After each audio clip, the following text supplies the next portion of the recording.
أعوذ بالله من الشيطان الرجيم. بسم الله الرحمن الرحيم.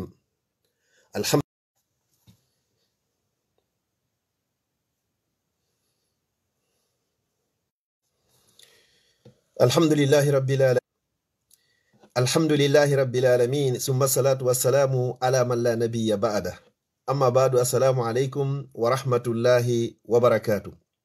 Musibe julbe tedduɓe teddirɓe l'islam ɓawon yettude Allah o bajjo seniɗo wawɗo mo ronkata wiyeteɗo Allah juula e ɓurnaɗo tagi fongon sallallahu alayhi wa sallam, kanko e ɓeygore makko nen fo e dendagal sahabaɓe makko e kala wonɗo e lawol ɓeɗo ila yawmil qiyama.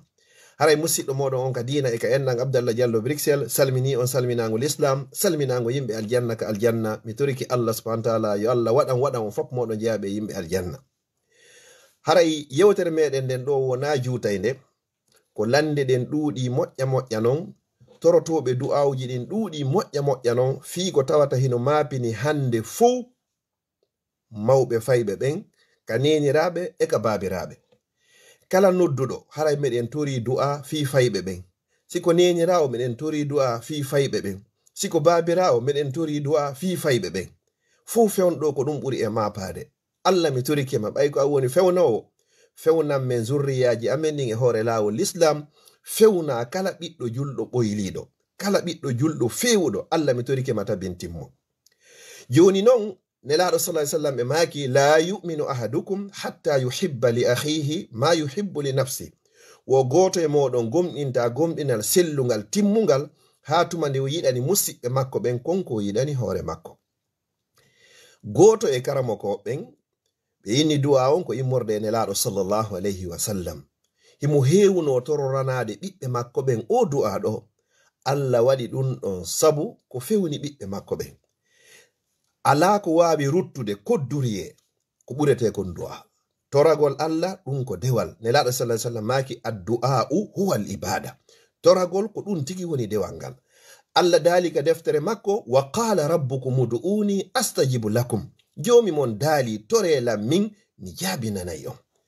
joni non no wodi du'awuji buyi ko goɗɗo tororta fi fayɓe ɓe yoɓe fewu. joni non si tawi ko hulanɗo ɓiɓɓe makko jiwɓe ɓen e waɗugol ko boni, si tawi ko hulanɗo ɓiɓɓe makko worɓe ɓen e fi waɗugol ko boni ko anduɗen kon, a yangodi e jiwum jogande maka kon jibina ha kun janɗi. hande kala yiwɗo kun hara hino faala kun, hiɗa hulani kun hande kadi wata kun waɗu ko boni, wata sheytani foolu kun, wata ɓe yanu e makkun, tawata o hewoto yaari ka modi makko. ko ya dumo e o du'a ɗo. siko paykun kun kadi hara wonayo kun suttu impiji ɗon ko adi o resude. haray ko ya dumanomo e o du'a ɗo, an nenejo on e an babajo on. wi'a honɗum Allahumma ighfir zambahu wa tahhir qalbahu wa hassin farjahu. mi fillito du'a on.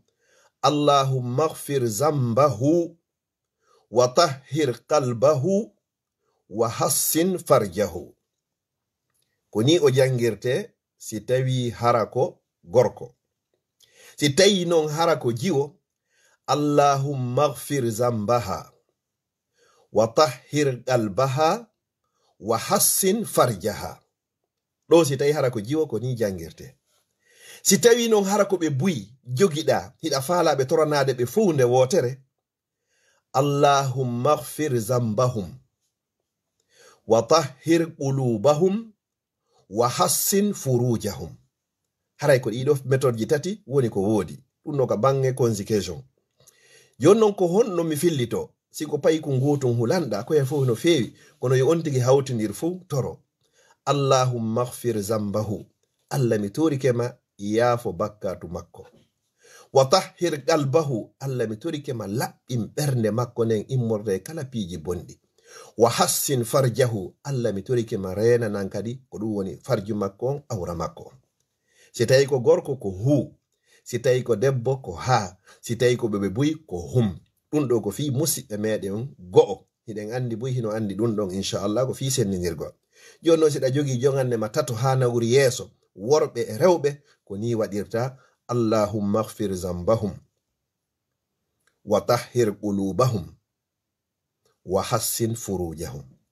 dumoɗa e oɗo ka sujjuɗa ɗon, dumoɗa e oɗo ka safe e witir, dumoɗa e oɗo kala nde ɓantuɗa juuɗe ɗen hiɗa torade toroɗa Allah subhanahu wa ta'ala yo Allah renane ɓiɓɓe maɓen o aynana maɓe kadi oɗo no tawa e ɗo en waɗino du'a goto hara ko jolɗo ka Qur'an ko yen dumo e on ɗon kadi hombo rabbi awzi'ni an ashkura ni'mataka allati an amta alayya wa ala walidayya wa an a'mala salihan tardah wa aslih li fi zurriyati inni tubtu ilayka wa ana minal muslimin. Dumoɗa e o du'a ɗo bimbi e kikiɗe jemma e nyalorma fofango e artirango haystayi ala e nder julde sono be wiwɗum ɗo allahumma ighfir zamba wa tahhir qalba wa hassin farja siko pay kunkum si tawi ko fiji on hulɗa allahumma ighfir zambaha wa tahhir qalbaha wa hassin farjaha.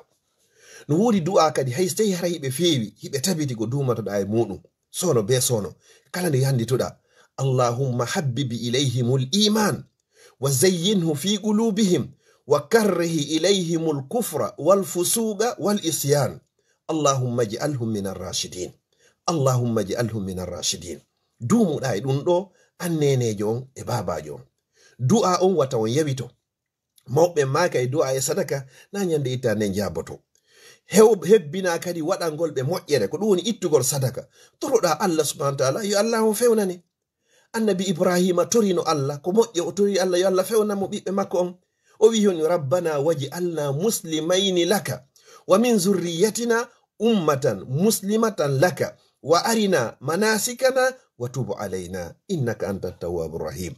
Si tawi annaba ɓen torike yo Allah fewnanɓe kono sikkuɗen enen tentini enen wuruɓe leyɗe porto mi torike Allah subhanahu wa ta'ala mi tororimo inɗe makko ɗen fuu e sifaji makko ɗin fuu kala jogiiɗo ɓiɗɗo ɓoyliɗo ala wawɗo fewnde si wona Allah yo Allah fewnanmo wano fewnirno Seydina Al-Hasan e Seydina Al-Husayn. Mi toriki Allah kala jogiiɗo ɓiɗɗo nawnuɗo ko Allah mari cellal yo Allah ndikkinanmo okkamo cellal sifa ngal o okkuno annabi Ayyuba alayhi salam. Mi toriki Allah subhanahu wa ta'ala jogiiɓe ɓiɓɓe worɓe ɓen fuu hara ɓe jaɓaari jombugol yo Allah wurtu ɓerɗe maɓɓe ɗen ɓe resa waɗa barki e dewgal ngal siko jiwɓe ɓen kadi yo Allah okkorɓe moodi hara ko wonnanɓe ɓe nafa e barki ka gurdan e ka mayde. Mi toranike mawɓe fayɓe fuu neniraɓe e babiraɓe kala jogiiɗo ande e fi ɓiɓɓe ɓen yo Allah ittanmo ande nden kala jogiiɗo welo welo e fi ɓiɓɓe ɓen yo Allah hon duuminanmo. Musidɓe julɓe tedduɓe neniraɓe e bandiraɓe dumoɗen e du'awuji ɗin toroɗen Allah mawmen ɓe makay Allah anyana kono ko woni tun o toraka sa torike tun Allah o jaabinay imma ajilan aw ajilan ko yawa ma neɓa kono non e hoore ko torotoɗen kon ko be nyamminen fayɓe meɗen ɓen ko laaɓi ko dagi be ɓe nyama ko laaɓi ko dagi be ɓe ɓorno ko laaɓi ko dagi be ɓe yara ko laaɓi ko dagi. Se tawi on tigi ne'iri ɓiɓɓe ɓen ko harmi ko kara hande tigi tigi on moƴƴiroyta yeeso haray koye wattan hakkil moƴƴa haray ko o du'a ɗo mi arno andintingol hoore an andintina neniraɓe tedduɓe e babiraɓe tedduɓe dumoɗen e makko mi fillitomo simi daro allahumma ighfir zambahu wa tahhir qalbahu wa hassin farjahu. Si tawi ko jiwa goto allahumma ighfir zambaha wa tahhir qalbaha wa hassin farjaha. Si tawi ko ɓe boyi allahumma ighfir zambahum wa tahhir qulubahum wa hassin furujahum. Wassalamu alaikum wa rahmatullahi wa barakatuh. Si muyowo muyi haray en jango si tawi jon jango jaɓi siko aksu muɗum kadi yo Allah fottindino en ka aljanna makko ɓurɗo towude. Wassalamu alaikum wa rahmatullahi wa barakatuh.